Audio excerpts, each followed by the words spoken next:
Hello and welcome to Beyond the Margins. I'm your host, Jason. This is my dear friend, Assemblyperson Erica Mosca, and I'm going to awkwardly take a drink out of my cool cup here real quick. That is a pretty cool cup. I just really like the teaching is a work of Okay. art thing. One of my kids gave that to me one year. Every now and again, I like to show it off. Erica is an assembly person for the Nevada state government. I've had the opportunity to see her at work because I got to go up there with Teach for America and we hung out for a little while. I've been after her probably ever since then to come and get on the show. She's so busy and so many other things going on in her life. I really appreciate you taking the time today. So let's start with education because, that's really where my heart is because I'm a teacher, of course. I'm seeing some trends in CCSD. Some of them are good. Some of them are really good. Some of them are not so good. I am a big person that encourages teachers to do restorative justice. I try really hard never to send my kids out to the SSO. I work in a high school, so that's the student success office. That's also where they get disciplined, but I try not to send them out. I don't send them out over phones. I work with their families. I email their parents or their family if there's an issue with their phones. And it's built a really good community of trust in my room. My kids usually don't have issues with their phones. We don't have classroom behavior issues. But what I see is that when they get sent out, it's almost always a suspension and it's almost always overkill on that suspension. I had a student recently who I want to say he ended up being out for 15 or 20 days. He got 10 days for being in a physical altercation. And when he came back, he got into a verbal argument with an adult and got another 5 days. I spoke to his mom and she was obviously upset.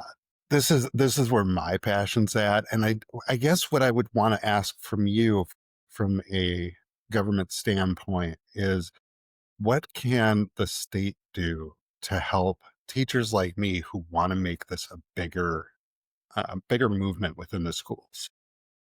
Yeah, that's a great question. Well, first, thank you for all that you do because it sounds like you've had the training, you have the mindset, you understand that young people are full people when they come into a classroom. They are dealing with all of the things that society really gives to them. And we know that young people today are dealing with more mental health issues, more safety issues, more social media crises, than we were back then.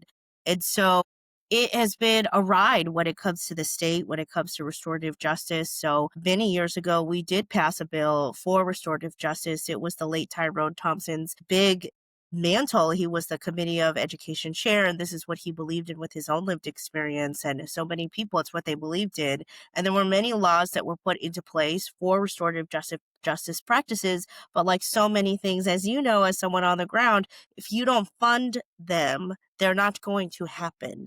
So they mandated professional development, but they did not necessarily pay for it. So that's the pendulum swing that you saw in the 2023 legislative session when there were these school discipline bills that came, and it became at the fact of there was nothing, and then we swang one way without really implementing it well, in my opinion, so that when teacher safety became big issues, we swang the other way where we had these bills that were like, you can now suspend a 7-year-old.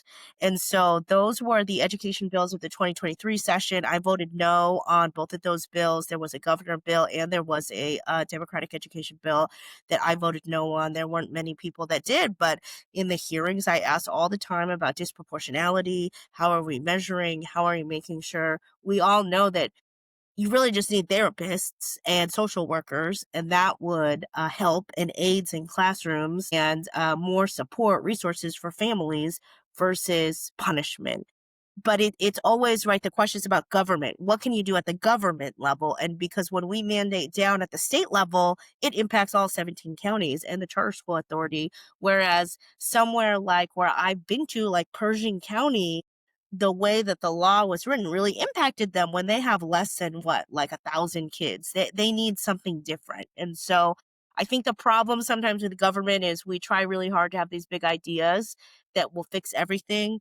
But if you are someone who's a practitioner or been on the ground, like you are on the ground, like I was on the ground, we know it doesn't work with one stroke, that it has to be funded and that it has to be differentiated, just like a classroom has to be.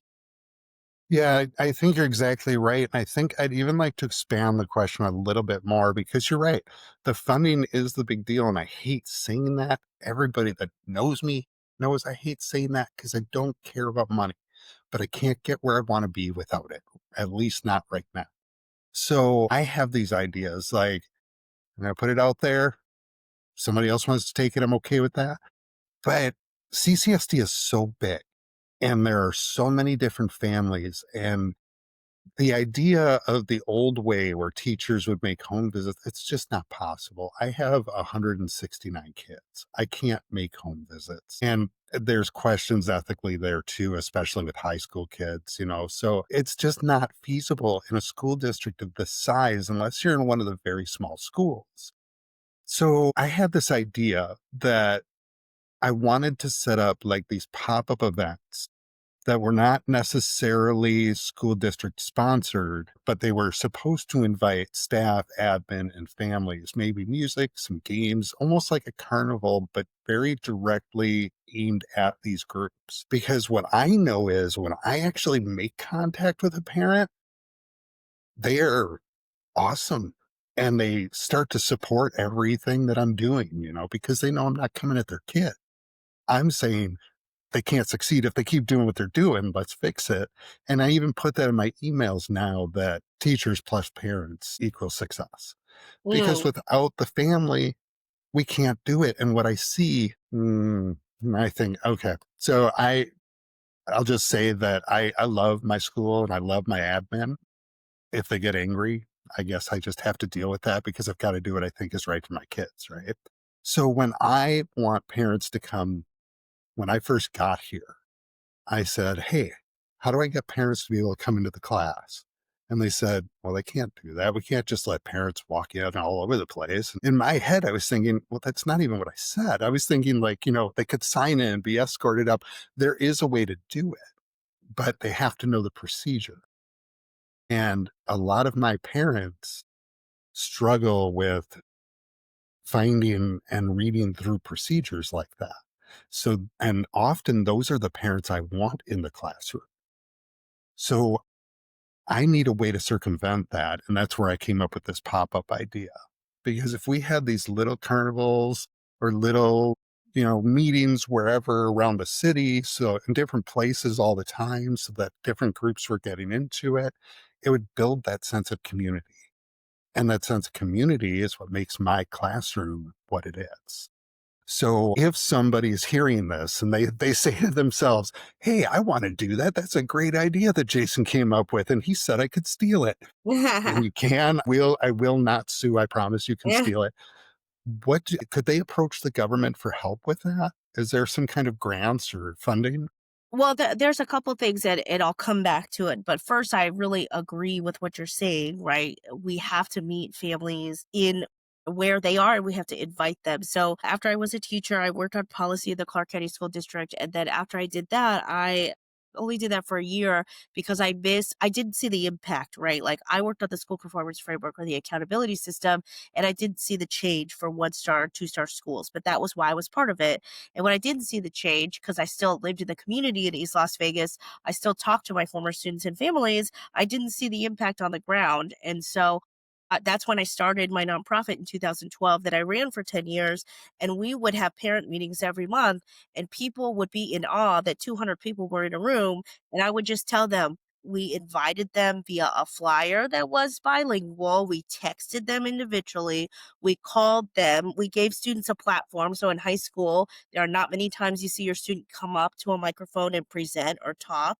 And we made it a potluck. So it wasn't just we were giving them, they were giving us too. So people were coming in and bringing their culture and their foods. And we'd always make sure it was on time. The speaking was about 45 minutes, but then the 15 minutes and could be longer was the connectivity time. So people would stay over. They could talk to their program manager. They could talk to the other families. And so it was just this very organic way of just a procedure or structure that was easy, right? This is outside the school district, so it's difficult, but also just inviting parents where they were. And I always give this example that there was a parent that never came, but I still invited them every time. And then at one point, we switched offices. We finally went from a portable to a real office, and we were decorating the offices. And so the first thing I did was ask all the parents, like, hey, we need help with painting. We need help with art. Like, if you're interested.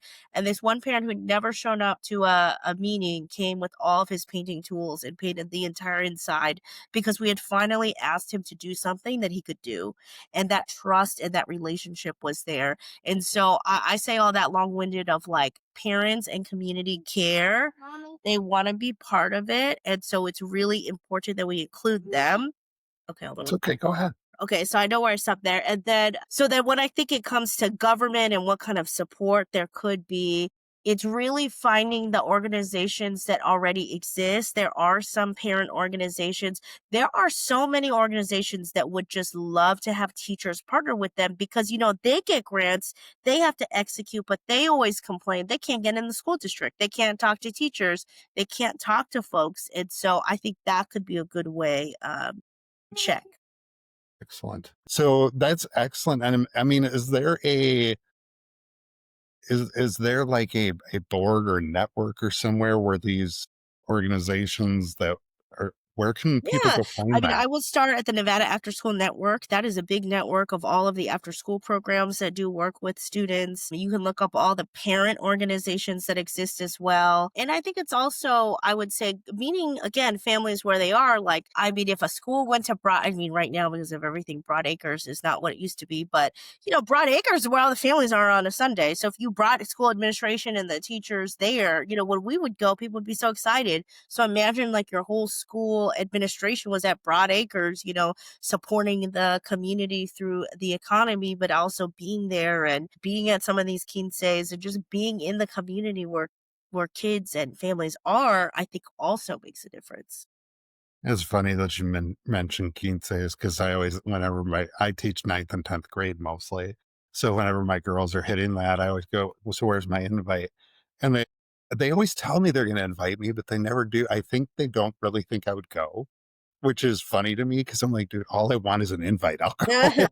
I've wanted to see that for so long and experience that. I've never had that opportunity, but so I thought it was funny you had mentioned that. You know what? Let's switch topics just a little bit here. Let's talk about I am fascinated after visiting at how accessible the Nevada state government is. And I want not only the people of Nevada who watch this, but the people outside of Nevada, because it was truly impressive. And I've lived I've lived in a lot of states. And although you could visit all of them, none of them are quite the same as Mm. when I went up to the Nevada state government.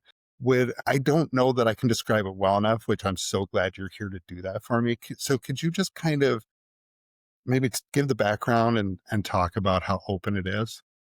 Yeah, I think it's really exciting no matter where you're from to just understand about how different legislatures are different. And really it leads to why all the states are so different.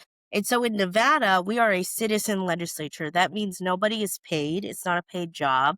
I liken it to being part of a board, right? I get about $5,000 a year for the service. And when I am in session, which is every other year, you get a per diem. There are only two other states that meet every other year. So that's what really makes us very citizen-y. So that means most people have full-time jobs and then they do it on the side. We have a number of teachers. We have a lot of regular folks, people that work in casinos that are part of our legislature that give the voice of regular folks and regular community members. You run in the assembly, you run every other year. So when you run, you win one term and then you have to run again and again. We have term limits, so you can run up to 6 times or serve 12 years. And in the Senate, the term limits are also 12 years, but they have three 4-year terms. And so you can literally go to Google and put who's my Nevada legislator, and then put your address, and you'll all your electeds will pop up with their email addresses. If you email them, they will email you back because we don't get, hit up by constituents that often. So we get excited. A lot of people have no clue what the legislature is or who their legislator is as a person. And so we just get really, really excited. So there is a building on 215 in Warm Springs that is the state building in the South. The building you visited is in Carson City, in our capital, and those are public spaces. There's gift shops there. There's cafes at both of them. It's a place for anyone to come, and you can literally go to a hearing. You can go to any hearing on any topic, be on public comment, be there to have your voice. And if you can't make it, if you're in a rural or you can't make the drives, you can call in. Everything is public. We listen to everybody, and it is a space where everybody is welcome. Yeah, I thought that part was really cool. Actually, I hadn't even been a resident for like 2 years yet. And when we came up to visit, and I actually went on public record about what I think it was teacher testing we were talking about, looking for alternatives. And it was just cool to be able to just go up and say how I felt about it and explain that, my experience with it. And the fact that anybody can come and do that is what I always thought the government really was. Little did I know until recently, because I just always believed that. But to see it in action where I live was really amazing. I thought I thought it was really interesting the people that called in. They were fascinating. So I was glad that they got to have their voice heard, though. I remember one of them being a little bit odd, but still, that doesn't negate their right to have a voice, though. So I'm glad that Nevada affords them that opportunity. How many terms have you served? Yes, I've served 2 terms, so I have already announced that I'm running again, so I'm running for my 3rd term. This past session, I was on the Committee on Education, was on the Committee of Ways and Means, which is the budget. So really when people ask, "Well, what does the state government even do?" The biggest thing that we do is we do the budget, for all state offices, anything state related. And in Nevada, it's a very funny type of place where so many things are local. I mean, that's it in many places, but we know Clark County is very large. Clark County gets a lot of the revenue from the strip. And so you find that things like the DMV, for example, take a very long time. And when people are like, why does this take so long? It's remembering that Nevada does not have diverse revenue streams. We do not have an income tax. We do not have a high property tax. We do not have many income streams that are not tied to gaming. And so when we talk about why sometimes the county does more than the state, or they're faster than the state, or just why the state in general is slow, part of it is this realization that we don't have money just coming in like other states do based on their revenue sources. And then I was also the chair of legislative operations and elections. So that was a very interesting committee this past session. That sounds interesting. I've been lucky to have been able to travel north and south in Nevada so far, a little bit west too. But I mean, when you're talking about Clark County being such a big revenue, that's not a joke. I mean, 17 counties, first of all, is not many, Yes. and they're all huge. And a lot of them, like, I think I was looking at Lincoln County. I think Lincoln County has almost only twice what my high school population. And so when I look That's at that, right. when you consider that, I don't know, probably 14 of the 17 counties do not have a huge population, that's going to affect your state Yes. budget, of course, because And they're there's no money. subsidized by the state. Yes, yes. I mean, and it is so far my experience here has been amazing. We really enjoyed Nevada. We've really enjoyed I love the kids here. I love the community here.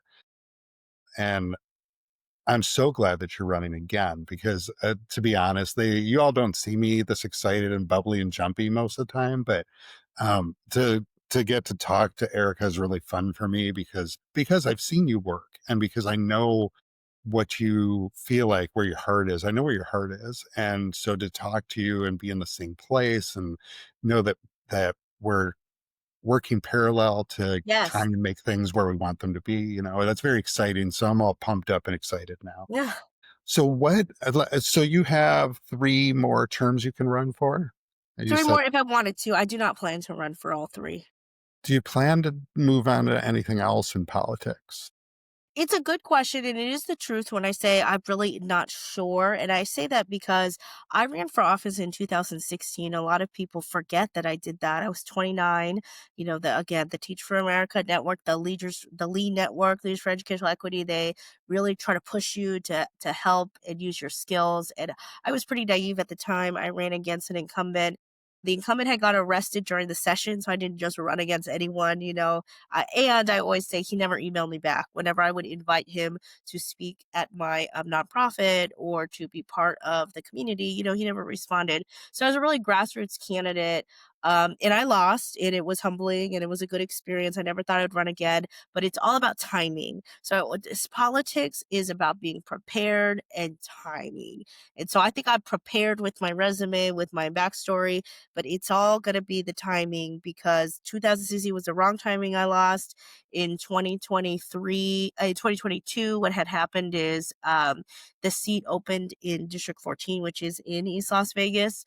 I had always done all my work around here, so it made sense. We were moving anyways, so we were back on this side of town, and there was no one else who wanted to run for this seat. There wasn't anyone they knew. My neighbor is a former fifth grade student of mine when I was in Teach for America. My other neighbor is a teacher who was on my staff. So, this is the community that I've always been part of. And I've really used the mantle as a way to lift up and uplift East Las Vegas because I feel like that's really always what's been missing. So we started the East Las Vegas Democratic Club. I have the hashtag East LV Pride. We have all the East Las Vegas electeds on a text chain trying to communicate more. And so my goal through this role has really been to uplift this area where I always am proud to live. People are always surprised that I live on the east side. Hold on Mommy, one second. What? um, can you not let me get to watch TV? Okay. People are always surprised that I live in East Las Vegas, but I always say, I grew up low income. I moved around a lot. Always only been around people of color. I'm still uncomfortable sometimes when I go to Summerlin, which I think is funny. And so this is where I am home. And yeah, there's not many people with a Harvard degree in this area, but it reminds me that I'm a regular person, that I represent regular people. And I think as soon as you start to think of what's next in your political career, you make votes and choices that you may not make. So I always try to not think about what's next. Well, that's good. That's really valid, actually. I like that a lot. And the kids too, I don't know if you know this, but we only got the kids in December 1st of last year. So we were, no kids forever. And my husband's in the military. He just retired. And so it's been a long road of we could try to foster and then adopt when his schedule would change. And we fostered 2 sets of 3 to just help out, not to adopt, just to foster. And it was a good experience. It was very difficult. It gave me a lot of empathy for folks who have to navigate the social services sector, who have to navigate childcare. It gave me a whole nother perspective. And we got our 2 kids. They're 5 and 7 now. They're brothers on December 1st, and it's almost all official. So it's almost been a year that we've had them. So also Yay. navigating going up to Carson City and living there from January to June, coming home every weekend, my husband completely, being in charge while I was gone. It's a lot. So it's why a lot of people don't stay in the legislature. It's really unsustainable in my opinion. The legislature was built when there were less than 1 million people in the state. We are growing all the time. We have 3 million people in the state now, about 2.5 down here. And we either need a full-time legislature, maybe it's still citizen, but at least every year, or we need staff. I have no staff in the interim time, so I do my own calendar for legislative stuff, or we need to be paid a little bit. So Yeah, right, that's right. why it's so hard to get people to stay. Well, I mean, you're right. The population's grown so much. Even in the, I think it's almost been almost 3 years now. It's at least doubled in the time we've been here. And I'm very pattern oriented. So when I left school last year and went back to school after the summer, the traffic patterns were very different. And I Mm. recognized that there had to have been a population boom because it was severely different. So it took me a while to get used to it. It was so different. Yeah. So I mean, you're right, and that does change things. So maybe they need to consider making them full time because I mean, you need people who can be there, especially for the constituents. Yes. It's good that they know that y'all are open to their needs, but at the same time, if you're not always there, you can't Yes. really be taking care of those needs. Yeah. Exactly. I spent a lot of time just warm hand off to Commissioner Sagerbloom's office. People will call me. It's typically a county issue, but it's making sure that they're directed to the right people and then following up that it actually got fixed. But there are many times, especially with SNAP and everything that's going on. I wish I could do more. And last week on November 1st, what we did was we had some volunteers and we printed out all the information about the food banks and about SNAP. And we went to the Walmart on Charleston and Ellis because that is in my district. And we just put it at all the cars in the lot. It talked to lots of folks and community members who had no clue that SNAP was ending or that the government shutdown was impacting it or that people were fighting against it, which we are. And so that's just an example. Like I was able to do it for a couple hours on a Saturday. If this was a full-time job, that's all I could be doing is helping out. And Right. I try my best, but then I always feel bad that I can't do more. Well, and I think in other states, I want to say the experience I've seen is that assembly people will do some time at the Capitol and then they have another office in their home Yes. base. Yeah. And so they're still working, but they're more accessible to their personal constituents. So maybe, I mean, maybe that's something they need to think about. I'm just going to throw that out into the universe and see what happens with that. I do want to take you back to education for just one thing. And I actually, when I teach my kids, I tell them all the time, I'm not doing this expecting you to remember this for life. I'm doing this because I'm trying to get you to understand how to learn and critically think. And phenomena based is a great way to do that. And so I've been doing phenomena based lesson plans via AI, Mm. which for me is good because when I get it, I then, of course, as a teacher, I have to then go through it and make sure it Yeah. makes Yeah. sense. Yeah. Or adapt it to you. Yeah, Yeah. Your students. exactly. And people are so jumpy when you say it. So I always like to explain that part. It's not like I just have them printed out and I just read it. It's, I have to Yes. look at it too. But to format a whole phenomena based lesson plan by myself every week I don't have the time to do it. Using something like Gemini or ChatGPT helps a lot and it's just a language model. So I can quickly go through it and look. And it often has errors that I have to fix, but it works because I'm having the kids actively do something. And then we talk about what they just saw. So I'm explaining instead of telling. Yeah. Yeah. So with biology, like I said, it's a little easier with the curriculum they want us to use, but I didn't know if this was at the state level because there's a lot of pressure. Yeah, no, it's interesting. It's this is part of the no matter what level you are in education, it's important to take time to learn about these things because why would you even know what level it is, right? Until you had to know. And so actually the state doesn't do any, at least the legislature does not do any curriculum. We do the budget, so you can yell at us about pay and all of that, right? That's the main thing that we do. And remember, we do K-12 and higher ed and higher ed is also severely underfunded. Hmm. We do any state law mandates that have to do with really HR, more like teacher licensure requirements, the tests, right? But we don't drill down into curriculum. So then you have the Nevada State Legislature Committee of Education, then you have the State Board of Education, which I believe is the level because the Nevada Department of Education is part of the state board. I think that the state board has a list that they approve, but then local control is very important. I'm sure they don't use Open Syed in White Pine County where their focus is on a portrait of a learner and inquisitive learning. Like that's what they care about. Their board, right? They have a school board that approves what they do. We have a school board that approves that what we do. So it may be at the trustee level, it may be at that new leadership level and so that's a good question because it's not gonna come from the state. So that's not us. For I didn't once. know that. Good. Yeah, right, right. Yeah. Well, and there's so, honestly, I thought when I had you come on, I thought it was gonna be like this pretty much. I thought it was gonna be like this, but I thought it was gonna be kind of a one and done. But actually, I have so many more things I want to talk to you about now that we've actually talked. So Yeah. you will have to set up another one Yes. because because you have so much knowledge and experience, and it's really cool to talk to somebody who's willing to be open and honest. I don't know what made me think about this. I know your stance on equity because we belong to the same groups, so I know that you align with what we believe.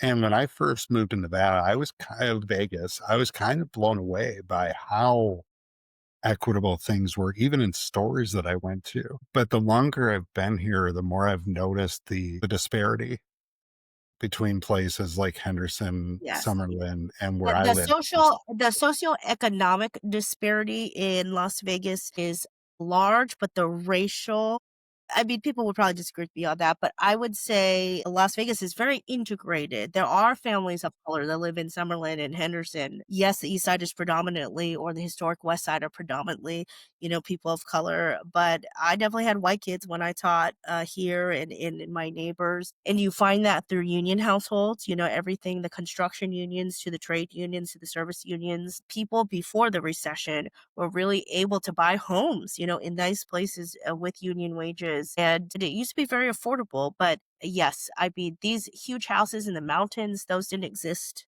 when I moved here. It's been pretty insane. I think it was like, this stat is old now, but based on the 2010 census, Las Vegas was the most integrated metropolitan area in the US, based on race. But I'm not sure it is anymore, and I know it's not based on socioeconomic. no, yeah, definitely not. I mean, the equity and the diversity of the LGBTQ plus community, the BIPOC community, that part I'm still impressed by. I mean, I ask my kids because we talk about everything. They know me. I started comparing myself, and this is a very dated reference, but I started comparing myself to Phoebe from Friends Yeah. when she played the guitar for the kids at the library and she was telling the truth, the uncomfortable truth about life. And the kids called her the lady that tells the truth. So I started saying that I'm the teacher that tells the truth. So we talk a lot, and when I talk to them about things like race issues and stuff like that, I ask them, are you experiencing this? And right now, where we're at, they're not talking about that. It's not an issue for them, which is great. I mean, I'm thrilled by that. But then I look at my kids that perhaps are or could be mistaken as being undocumented. And Mhm. I've made the statement on air and in my classroom several times that they will have to take me before they can take my kids because I'm not having it. They're my babies. You can't have them. And if you want them, you're going to have to take me too, because those are the kids that right now that I worry about Yes. because it's just crazy. But my other kids too, I ask them, they tell me that they're not experiencing that. So that tells me that in my area, North Las Vegas, the diversity and the equity is fair. At least it's not great, but it's not bad. It's at least discussed, it is intentional, it's talked about, it's not something that's dismissed. We know it's a real thing, and I think we Right. keep striving towards it, which is different than maybe other places. When I think it's amazing, I really do. I mean, now the socioeconomic part, yeah, that part bothers me because of some trends that I've noticed, and we can discuss that another time because I don't believe it's the Nevada state government's fault. It's just Yeah. right. It's It's capitalism. beyond that, I Yeah. think. Yeah, It's wonderful. yeah, exactly. Like I said, for another time, we'll kibitz about it, but one of the things, they passed that historic funding bill, which I was so thrilled and I thought that was so cool. And you're right. Every school is still underfunded. Every educator is still underpaid. And I appreciate the attempt that was made because it did make a difference. It helped me out quite a bit. It didn't help out a lot, but it helped out quite a bit. At least I was able to maintain my lifestyle, so that was good. But I don't know how to get people to see it. I don't know how to get people to see that your kids come to me all day and talk to me about everything. The family is the main important thing. Don't get me wrong, but I'm supposed to be telling them how to be adults and how to learn and how to be better studying students in life so that they can succeed. And I think my parents would back me up, my families would back us up. But the other people are always like, oh, well, if teachers make enough, they work part time. That one kills me. every time. That one kills me. I wish I worked part-time. Yeah. That would be great. And like with anything, there are grade and there's a extreme. So, people always going to take maybe the worst example that they've seen and use that to explain everybody. And that's always a problem. And we would have better per pupil funding if we had more revenue streams. And so that to me is the at least at the level of career that I'm in, that's what I've learned and see. But I don't have an answer in that. That is a very political, volatile. Nobody wants to touch it, but we all know that it is the thing to do. And even me in my role, I'm always trying to think about, okay, what's a creative way that we could get more revenue that I could actually pass and not just try to have a bill to say that I did. And I am consistently still working on it and trying to figure it out. Yeah, I mean, that's the complicated question then, isn't it? I mean, yeah, we need more revenue, but where do we get it? Nobody wants to start paying state income tax. Nobody wants increases on their property taxes. So where does it come from? And I wish I had an answer, but I don't either. I mean, I'm good at complaining about it. Yeah. And it's good. But that, We call it advocating. Yes. yeah, that's right. That's right. Yeah, because I always say somebody smarter than me knows the answer to this question. I'm a pretty bright guy, but I don't know everything. And government is something that I thought I knew, but I'm really just learning now. Mm. In my early 50s, that's a weird time to be trying to learn this stuff, but it's interesting and it needs to be understood because if I want to advocate for better, I have to understand what's happening now. So, you know what, Erica, I'm going to wrap this one up. We are definitely going to do this again. I had so much fun talking to you and I'm still so pumped up. Ooh, this was a good one. So what I always say and what I always end with, it's always the same because I love you guys. So for Beyond the Margins, Assemblyperson Erica Mosca, and of course me, your host, Jason, we love you all for who you are, not who the world wants you to be. Be safe out there, guys. We'll see you later. Bye-bye.